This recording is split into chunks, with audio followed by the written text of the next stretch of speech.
kodwa aziphumanga nanto ibambekayo.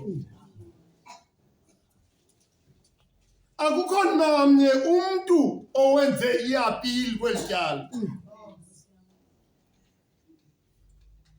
Eyona nto bebeyingxamele ukuba makasiwe emnqamlezweni. Kunjalo. Isizathu saloo nto abanye abantu awelwe ziibhizinesi zabo ngenxa kaYesu. Yes. Madoda. Ufike etempileni abantu bethengisa besenza i-auction. Wasuka uYesu wabafaka imvubu. Ufike uMateyu enqanaweni engumbuthi werhafu eqokelela itax, wamsusa phaya wamenza abalobi babantu.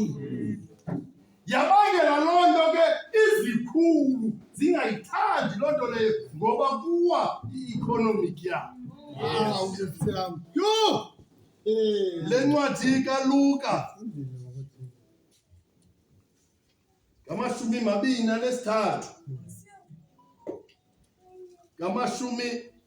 26. Isihloko ndaba endleleni eya eGologotha. Uthe ke xa bamrholayo babamba Simoni uthile waseKirene obevela emaphandleni, bawubeka phezu kwakhe umnqamlezo. Ndizakhwelela ndijike, andizonyuka nayo intaba ngenxa yaba bantu ndibabona phambi kwam. uHerode ngexesha efika kuye uYesu embuza umbuzo,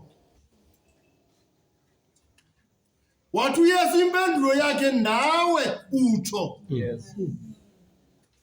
Usuke uHerode wakhawuleza wamsusa uYesu kuye, wathi ndiyakumva ngomso.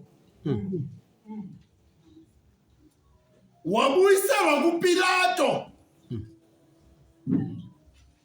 uPilato kwimibuzo yakhe akafumani impendulo irongo kuYesu. Eyona nto ayibhaqile apha kuYesu umfumanise emsulwa. Wazama ke ngoku okokuba makayiguqule le nto akhulule mntu wumbi aye kuYesu. Ngamadoda amabini, isihange nombulali. uYesu uyalatsha ngoba ndinikhululele ophina kwaba bantu. Sithi sininzi mayibe nguYesu, zithi izityebi naba bantu babulewelelwe i-economic yabo mayingabi nguye, mayibe nguBarnabas okhululwayo. Kwathi apha kwisininzi kuba becenga imisebenzi yabo kwanyanzeleka uba bagcinele izikhulu zabo bathi makukhululwe uBarnabas ingabi nguYesu. Yabangela ke loo nto makakhululwe uBarnabas. Wakhululwa uBarnabas ukhawuleze wawushiya umhlangano. Wathi awu, kwaba bengizanga umkhululi wam nekuba mna ndifela amatyala am. Yes. Yes. Bantwana bendlu kaThixo, kulaa nkundla yamatyala kangaboni ityala uPilato wabiza amanzi. Waphuma phandle washiya amanzi, wabuya wangena waphinda wathi ndinikhululele banina apha. Yathi impendulo wayibeka uBarnabas. iqhamente entle yasecaweni. Ewe tata man. Kwanyanzela ngoba uYesu makabheke enqamlezweni.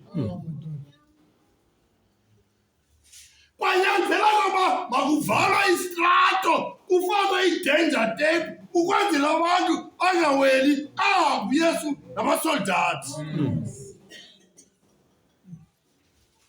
Ephuma uYesu abantwana bethu kaThixo ulandelwa zinkitha yabantu. Abanye baphethe imisimbiti, abanye baphethe izabhoko. Yes. Ephuma apha uYesu abantwana bethu kaThixo sele uthwele umnqamlezo. Abantwana bethu kaThixo waqhubeka wawa becinga ukuba usinde kumnqamlezo kanti akunjalo. Uthi umbhali ke kwabanjwa le ndoda yasemaphandleni Yes. nayo ayibanjwa straight, ayibanjwa ngembeko kuba wasefama. Wahilwa nje bayizapha wena wathwalisa umnqamlezo. Ngenkatha lakaJuda obuthwele umnqamlezo uyaziwa ngoba unesono ubheke emnqamlezweni uyokubulawa. Boyika abantu, boyika abantu. Wabheka uYesu wathi ukuze ungabuvi ubunzima balo mnqamlezo nyathela apho nyathele khona. kaThixo umelele uSimoni indoda yasemaphandleni yathi noba uyanyukwa noba kuyehliwa zokuhambelele esiphambanweni. Bantwana bendlu kaThixo abenyuka le ntaba hlobo zami ezithandekayo etha ngemvubu apha endleleni natsila igazi bathi kuba abantu benamehlo agoso xa bechabazelela gazi oluleka amehlo zathi neemfama zabona. Bantwana bendlu kaThixo kodwa ngexesha xa ephuma apha enkundleni hlobo zami ezithandekayo wawabiza uPilato amanzi wazivasa izandla wathi andiboni mntu ndala mna kulo mntu ngumgwebeni ngokwesiko lenu. Bantwana bendlu kaThixo uthe wagweba wathi nanku umntu. Use the man.